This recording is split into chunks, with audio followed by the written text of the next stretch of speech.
মমতা বন্দ্যোপাধ্যায় বেআইনি কথা বলছেন। ওবিসি ইস্যুতে মমতা বন্দ্যোপাধ্যায়কে তোপ অর্জুন সিং এর। মমতা ব্যানার্জি মুখ্যমন্ত্রী হয়ে যে ভাষা প্রয়োগ করেছে কি এই অর্ডার হাইকোর্টে মহামান্য আদালতের অর্ডারটাকে আমি মানছি না।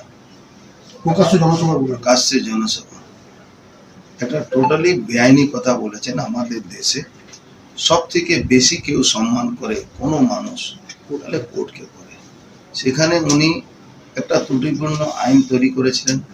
সেই আইনটাকে কোর্টে মামলা হয়, প্রায় 5 বছর 4 বছর কেস চলার পরে হাইকোর্ট রায় দেয়, সেটা আইনটা বাতিল হয়। আমাদের সংবিধানে যে পরিকাঠামো তৈরি করা হয়েছিল, কোনো যদি অ্যামেন্ডমেন্ট করতে হয়, কোনো যদি চেঞ্জ করতে হয়, তাহলে সংবিধান সভা থেকে এটা চেঞ্জ হবে। সেটা কোনো রাজ্য সরকারের এখতিয়ারের বাইরে আছে এই কাজগুলো করা।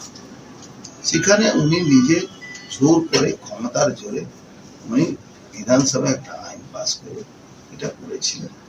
তার এগেনস্টে একজন পিআইএল করেছিলেন।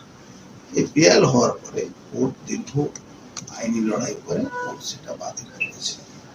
এখন একটা জিনিস বোঝা যাচ্ছে না, মমতা ব্যানার্জি চাইছে এটাকে। একদিকে উনি সিএ আইনটাকে বাতিল করা বলছেন, যেটা সংবিধান সভা পাস করেছে, তারপরে আপনার রাষ্ট্রপতি মহল লেগেছে, আইন ইমপ্লিমেন্ট হয়েছে, আইনসভা পাস করেছে, আইন ইমপ্লিমেন্ট হয়েছে।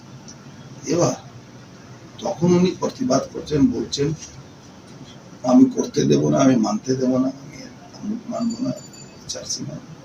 আর এখানে উনি যে করেছে একটা বর্গ বিশেষকে উনি সুবিধা পাইয়ে দিয়ে দেওয়ার চেষ্টা করছে, কিন্তু আইনটা মেনে করতে হবে। কিন্তু আপনি বলেছেন, মানে মাননীয় মুখ্যমন্ত্রী বলছেন এটা বিজেপির কথায় হয়েছে, বিজেপির আইন। এটা আমরা কন্ডেম করছি আর সুমোটো কমপ্লেন করে মমতা ব্যানার্জিকে বরখাস্ত করা